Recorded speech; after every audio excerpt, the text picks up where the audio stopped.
let's take ourselves a quick gander at the Steam 2024 Game Awards, which just so happened to be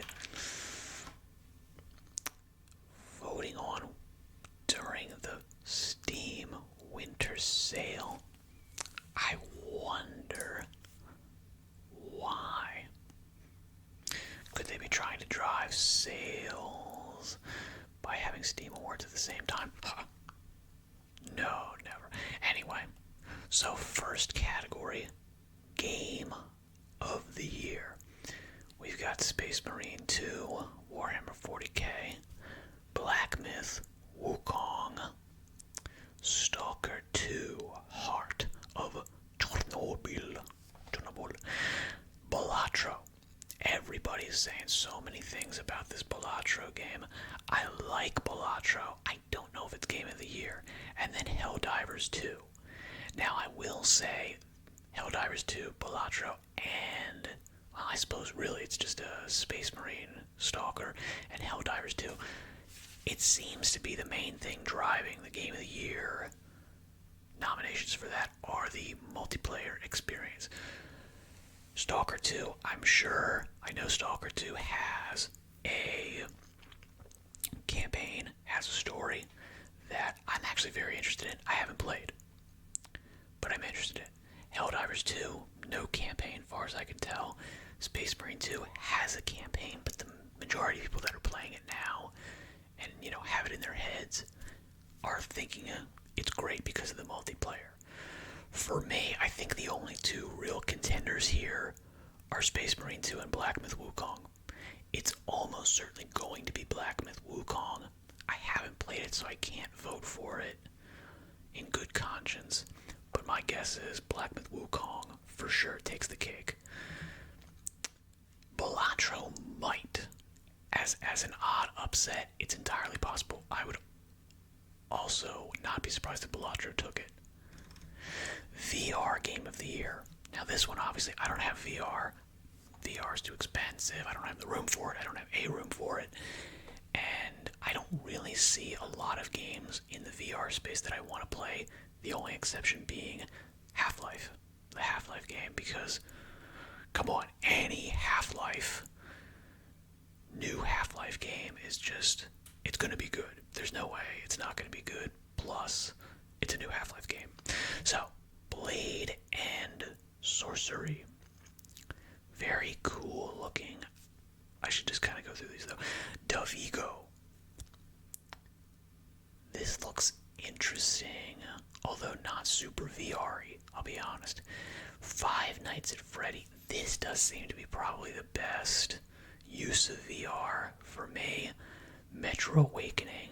Out of all of these games, Metro Awakening VR and Blade and Sorcery would be the two that I would want to play if I had infinite money and all that kind of jazz. Maestro, did this have like a fun little, it did have some cool little FMVs. We're getting back to the super old school, 80s, 90s game design, which is hilarious. Alright, the 2024 Labor of Love Award. This game has been out for a while. The team is well past the debut of their creative baby, but being the good parents they are, these devs continue to nurture and support their creation. This game to this day is still getting new content after all these years. Okay, so it kind of depends on what you think of as the Labor of Love Award. If you think about it in terms of how much extra stuff has been put out into the game since its inception, how much passion is there still for the game going on, it's got to be No Man's Sky, right? It has to be. There's nothing else that even remotely compares to the amount of extra stuff that has been put out to No Man's Sky. There's nothing. Stardew Valley, in terms of like individual passion and love, that would be a contender. I don't think it beats out No Man's Sky. Stardew Valley, because it's, a super duper indie title, and unless I'm mistaken, it's still just one guy doing the bulk of the, game. That absolutely puts in there.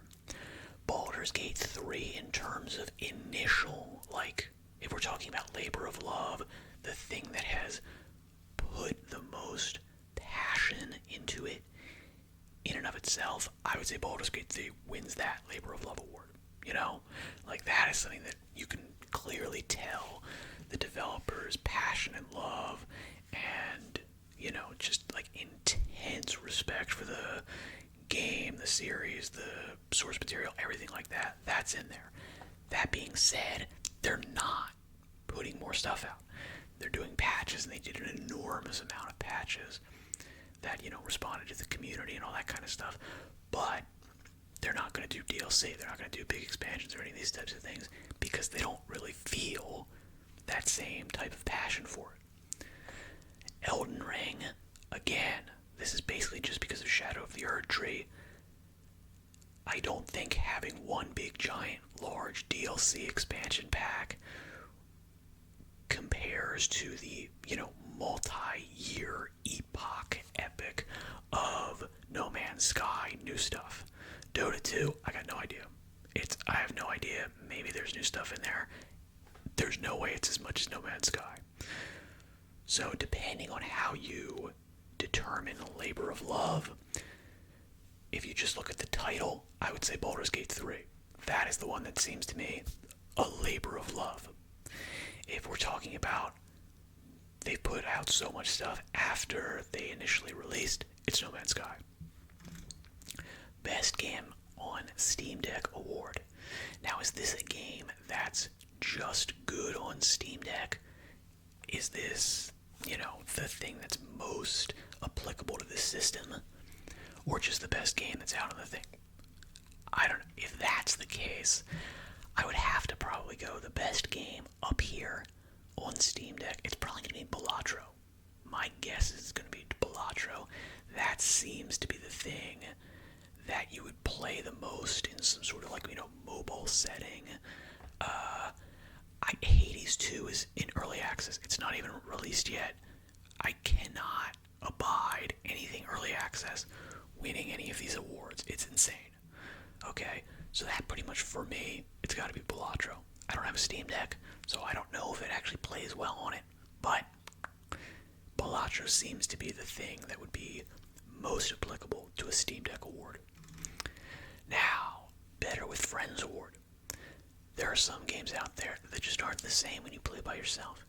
Maybe you need to have a friend to watch your back. Maybe you need to have a friend that can stab, that you could stab in their back. Either way, fun is awaiting those who gather friends together. Who gather friends together to play this game. Satisfactory. Helldivers 2, Sons of the Forest, Pal World, or Space Marine 2. See what I was saying about the Space Marine 2? And Helldivers 2. The multiplayer is what's carrying this game into the categories. I don't think the, campaign is strong enough in Space Marine 2 to warrant Game of the Year. To warrant, this type of thing. But that plus multiplayer, maybe. I think Helldivers 2 has fallen off, plus they had the whole, Sony fiasco. So I don't think this is gonna win. Sons of the Forest, I'll be honest, I haven't really heard much about this. Same as Satisfactory. There's less that I've heard about it. So my guess is this is between Pal World and Space Marine 2.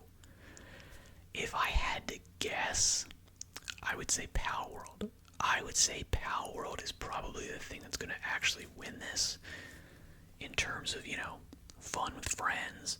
Pal World probably is the thing that actually wins. Again, early access, I can't abide it as much. In that case, between Space Marine 2 and Helldivers 2, I would pick Space Marine 2 to win it. Outstanding Visual Style Award. Now, I'll be honest, Hades 2, I don't really like the new art direction. It has that sort of Sweet Baby ink, touch of death on it, which is just you really didn't need to add in all of this extra, Concord, Dustborn type crap. into it, and it's also like visually it looks exactly the same as Hades 1, right? So this is not like new ground being broken. With that being said, Hades 2, Nine Souls, Silent Hill 2 also had some controversy about the, visuals. Neva and Metaphor ReFantazio. Okay.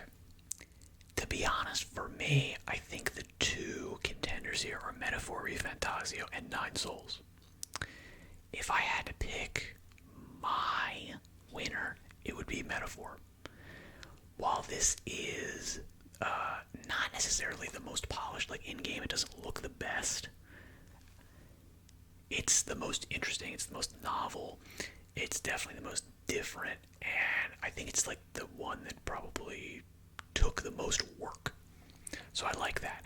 Neva, this view, it's like, okay, it's like Spiritfarer slash, Studio Ghibli. Like, I like those styles, but it doesn't seem like something new and original and interesting in and of itself. Silent Hill 2, it doesn't strike me as anything interesting in terms of visual style. It's just a normal photorealistic remake. It kind of looks like everything else. Not to say it's a bad game, but it's just visually, it does not jump out. Most Innovative Gameplay Award. The designers of this game are at the front lines of creative experimentation, bringing a fresh perspective and brain-breaking surprises. This game delighted, inspired, and entertained with newness never played before. In terms of innovative gameplay, this is a roguelike builder. This is a multiplayer, third-person shooter. This is a survival first-person shooter that has a freaking direct, prequel. This is a sequel to a game where they just improved upon everything. Balatro, this is a new innovative game to a degree. Liar's Bar, this is also, to a degree, new innovative game. These are the only two contenders. This is it. Balatro is going to be a fan favorite. It's got so many people loving on it. Balatra's going to win this, right? 100%. Best Game You Suck At Award. This is the game that rewards persistence and is not for the faint of heart. It's the toughest game we've ever loved. Okay. The best game that's difficult? Or is this the, most rewardingly difficult game? Those are two different things. If it is the most rewardingly difficult game, it's probably going to be Black Myth Wukong. If we're talking about the, best game that's also difficult, you'd probably say Black Myth Wukong, but Ghost of Tsushima might win. That being said, I feel like I guess this just came out on PC, so this doesn't have the heat that these other games do. And I don't find this game massively difficult, if I'm honest. So, the finals, haven't played it. Dragon Ball and Tekken 8 fighting game. I don't think so. My guess is it's going to be Black Myth Wukong. For sure. Almost certainly, right? Best Soundtrack Award. Now, this is an interesting one. Because Frostpunk 2, design-wise, I really like. I think this can be a very good soundtrack. But again, is this just the score or is it the full audio sound design? I'm not sure. Silent Hill 2 soundtrack probably is not going to do it for me. In terms of just full-on sound design, you could win that. Fate Stay Night, Horizon Forbidden West. I think the whole Horizon series is massively overblown. I don't particularly like it. It seems very samey to me. It's like the general Assassin's Creed, Ubisoft, open world, find a thing, open up the thing. Like, it's been done to death 100 million times. I don't find it all that interesting. It's just that, Sony only has so many games, so they have to milk the crap out of any title that makes any money at all. And then Red Dead Redemption, in terms of the soundtrack, this probably wins, but again, I don't think it deserves to win because this is like a 20-year-old game that just got like re-released on Steam. I don't think this counts. If I had to pick between all of these, just for again the soundtrack, I would go Frostpunk 2. Outstanding story-rich game award. Some days only a narrative-heavy game will hit the spot, and this one packs a wallop. It's as gripping as any soap opera and as well-tuned as a prestige TV screenplay. Bravissimo for making us feel things. Okay. For this, I'm interpreting this as the best story in game. It made you feel something. Stalker 2, Ghost of Tsushima, Black Myth Wukong, Mouthwashing, and Final Fantasy 16. I'll be honest, Final Fantasy 16 gameplay, not as interesting and fun and, I don't know, RPG-ish as I want it to be. It's a little bit too, Devil May Cry-ish for me. It's a little bit, they leaned a little bit too far into the action. They didn't give me enough RPG to really make this feel like a Final Fantasy game. That being said, the story is impeccable. I love the story. It's really good. I would vote for that in terms of story rich. Game, not as much. But story, yeah, this is the killer. Stalker 2 is the only other possible contender I can think of. Because I haven't played it, I can't say for sure. The Sit Back and Relax Award. This game is the antidote to a busy day. It's smooth, it's relaxing, it lets your worries melt away. This game is your moment of zen. Okay, the most chill game. House Flipper 2, Tiny Glade, Farming Simulator 25, TCG Card Shop Simulator, or Web Fishing. In terms of the most relaxing, chill version of games, it's gotta be Tiny Glade. This is the one that is the most calming. There's no deadlines. There's no micromanaging. There's no, there's no stress involved in it. There's no way to really lose. Tiny Glade is the one that would, for me, it's kind of gotta win. This has got to be the most zen of these games. These other ones, House Flipper 2, Farming Simulator, absolutely are like more addictive, but they're also more like, I gotta, I have no desire to cheat in Tiny Glade. I have a desire to cheat in Farming Simulator 25.